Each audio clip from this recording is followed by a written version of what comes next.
వందనాలు. మరి సహోదరుడు సత్యనారాయణ గారండి, కావగుంట నుంచి వస్తున్నారండి. మరి అంత ముందులో ఆ సహోదరు మీ సంధికి 20 వారాల నుండి వస్తున్నారంటండి.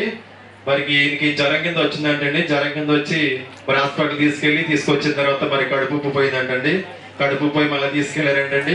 తీసుకెళ్తే కనుక మా వల్ల కాదు, వేరే సార్లు తీసుకుపోమన్నారంటండి. మరి చాలా సార్లు తిప్పారంట. చాలా సార్లు తీసుకెళ్తే సీరియస్ అయిపోయింది. మరి విజయవాడ, గుంటూరు ఇలా తీసుకెళ్ళిపోండి, మా వాళ్ళ కాదన్నారంటండి. మరి అలా బాధపడుతూ మరి ఏం చేయాలో తెలియక మరి అయ్యగారికి ఫోన్ చేశారంటండి.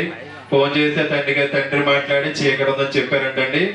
మరి దేవుడే పారవేసి మరి తీసుకెళ్లారంటండి. హాస్పిటల్ కుదరనప్పుడు హాస్పిటల్ మరి ఉంచండి, మరి ఏమేం చేయాలో మాకు తెలియట్లేదు. మరి హాస్పిటల్ జాయిన్ చేశారంటండి. జాయిన్ చేసిన తెల్లారు మళ్ళీ ఫోన్ చేస్తే తండ్రి మాట్లాడారంటండి. మరి ఆయన మరి ఎలుగుందమ్మా, మళ్ళీ ఇంటికి వస్తారు, భోజనం చేస్తారని చెప్పారంటండి. మరి చాలా ఒంట్లో మరి ఏ కిడ్నీ ఇన్ఫెక్షన్లో మరి అన్ని ఇన్ఫెక్షన్ల చేత చాలా బలహీనం అయిపోయారంటండి.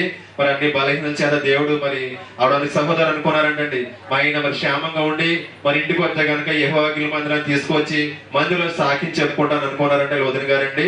మరి దేవుడు పెట్టి స్వస్థపరిచి మంచి ఆరోగ్యం ఇచ్చి దేవుడి సాక్ష్యం దీవించి ఆచరించిన కాక.